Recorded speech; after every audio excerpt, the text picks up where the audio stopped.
Let's make some super easy Valentine's Day decor.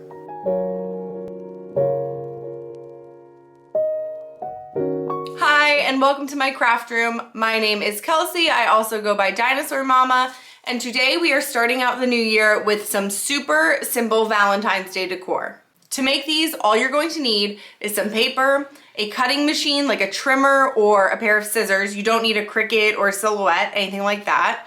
Then you'll also need some hot glue, and if you want to hang them, you're going to need some twine or string. I made a bunch of these and hung them over my kitchen island. They go together super fast and make really nice, bright, colorful decor. Let's get started. The first thing you're going to want to do is cut all of your strips. I am using 12 by 12 paper. You can really use any size that you want, but each heart is going to need 6 strips. I'm going to make each of my strips about 3/4 of an inch wide, and then it's the 12-inch long.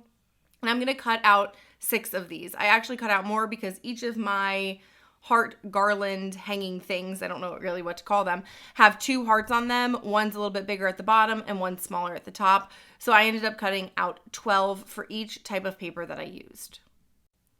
So now from here, I'm going to trim my paper because you want there to be 3 lengths within each heart. Now, of course, you can make way more layers within each heart, but you just want to trim them equally each time. So I keep one, for the bottom heart, I keep one at 12 inches. The next one I reduce 1 inch, so it's 11 inches. And then one more is going to be 10 inches. So I take 2 inches off. For the heart on the top, I start at 11 inches. So I take 1 inch off, 10 inches, and 9 inches for the top heart. Now you can make these whatever size you want. Obviously, you just want there to be a deviation between the outside strip and the inside strips. They need to have some bit of space in between them, so that you can see that there is like a bow or a curve in all of them. Once you have everything cut and trimmed, we can start assembling. So I'm grabbing my hot glue, and on one of the edges, I'm starting with the largest piece, and then I'm going to grab the middle piece, the middle length, and I'm going to attach it so that it's even at the bottom. You want those to be lined up at the bottom. You actually want them to be lined up on both sides. That's how you create that bow or that curve. But I'm lining them up, and then I'm going to do another piece of glue and then the smallest one on the inside. So you want your pattern or your color, if it's not a solid color, to be on the outside, and you want the inside to go from, so it's going to go from largest to smallest, outwards, inwards. So I'm just grabbing my smallest piece here, and I'm going to again line it up towards the bottom, and then we are going to start attaching the opposite way. Now you can assemble these like each side and just do the top and bottom and then connect them together, but I'm just going to show you how to build the whole heart to start. So now I have my one side done, and I'm going to add a little bit of glue. This is also the bottom heart. For the top heart, you're going to want to put the string in the middle at the bottom. But for the bottom heart, you don't have to do that. And again, I'm starting now smallest in the middle and working my way out to the biggest. But if you see, I flipped the pattern over because we want the pattern on the outside. So again, you can do as many as you want. You don't have to just do 3. You can do 5, 6, 7, 8 until you have the teeniest, tiniest paper. I just did 3. And now I'm still just attaching with some hot glue at the bottom. And I'm just cleaning up the glue as I go along. You can also use craft glue for this. However, when it comes to attaching the string, I just felt like the hot glue was a little bit easier. So I have my final large piece going on here at the end, and then we can start attaching the top part. For the top, you're going to want to attach a string in the middle. So we are going to do each side separate and then attach them together at the end, not in the middle as we go along. So once you have your bottom done, we can go and jump over to the top. So here I'm going to start doing that curve or that bow, and what I want to do is line these up as well. So just like we lined up the bottom, we're lining up the top pieces as well.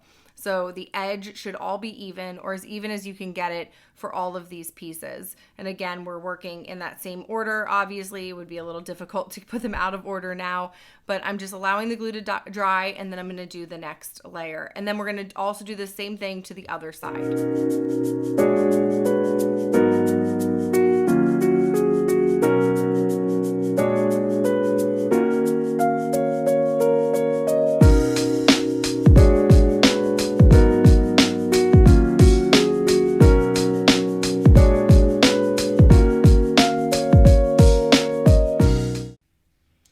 now from here, I'm gonna grab some twine. For the in-between one, I made it pretty small, but here I'm just grabbing some extra and then trimming it after.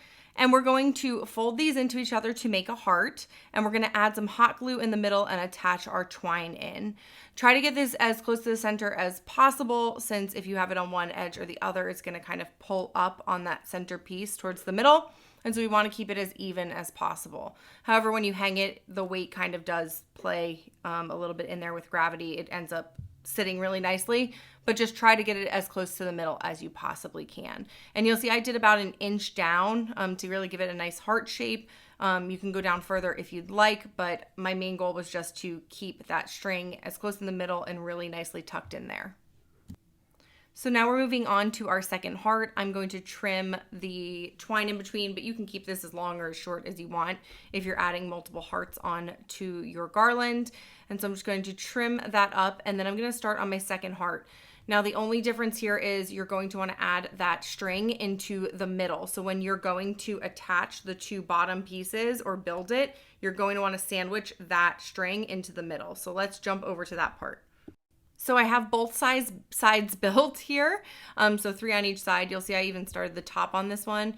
And now I added some glue, and I'm gonna sandwich our string into the center. So we're doing just like we did before, but instead of just attaching everything at the bottom, you wanna make sure you add in your string. Now, if you're not making a garland and you're just making these for, I don't know, decor for something else, maybe like a plate, you know, like Valentine's Day, you put it as a plate, like a charger, then you don't obviously need to do this step, but you definitely want to make sure you don't forget to add in the string. I definitely missed that at some points.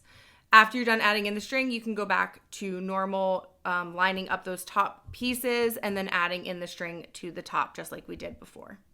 And you can add as many hearts up on this garland as you want. I just went with 2. I thought it looked cute, but obviously you can make 3, 4, 5 all the way up a garland string. I think it would look really cute. And here is how I hung mine in my kitchen from the ceiling. I just used a little bit of tape. Thank you so much for joining me as we made this super simple Valentine's Day craft. I hope you enjoyed making these as much as I did. If you aren't already, please don't forget to subscribe. I would love to bring you more crafts every single week. I've been on a little bit of a hiatus. I had pneumonia over Christmas break, and so I took almost a full month off, but I am back bringing you new crafts, a lot of upcycles, and even more crafts that don't require a cutting machine. If you think one of your crafty friends would like this, don't forget to share it, and please like the video if you gained something from it. If you have any questions, don't hesitate to ask me in the comments. I like to answer as much as I can and help you out through every step of the way. Stay crafty!